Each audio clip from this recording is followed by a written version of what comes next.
Don't go broke getting married. When I was a hotel manager, this was what I said to couples and their parents who were fussing and stressing over the preparations for their wedding.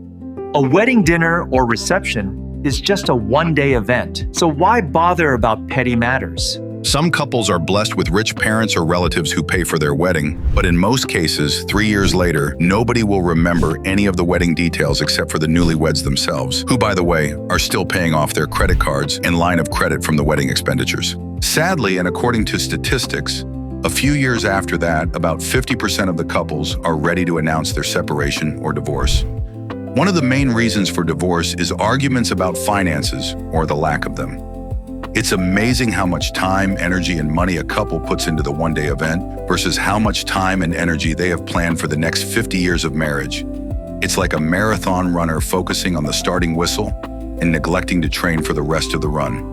Planning for the marriage marathon should include budgeting to buy a house or apartment and possibly welcoming their first baby. A happy marriage costs less than a contentious one.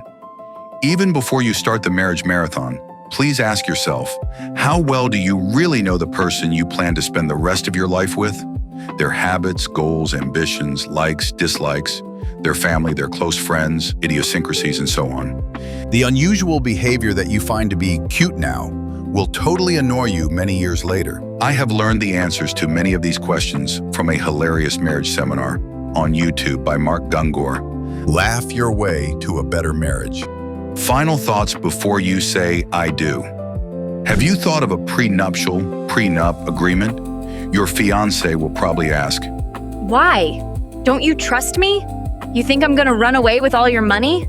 Here are some episodes of my personal friends. A successful plumber lost his fancy sports car and house in the divorce.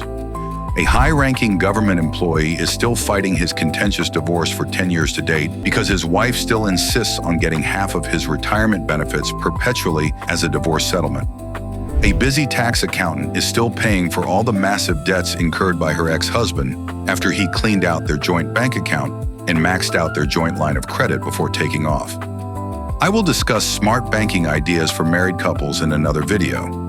I wish you a stress-free wedding and a happy and prosperous marriage. A comedian said, If it weren't for marriage, people would go through life thinking they had no faults at all. leave your comments and subscribe.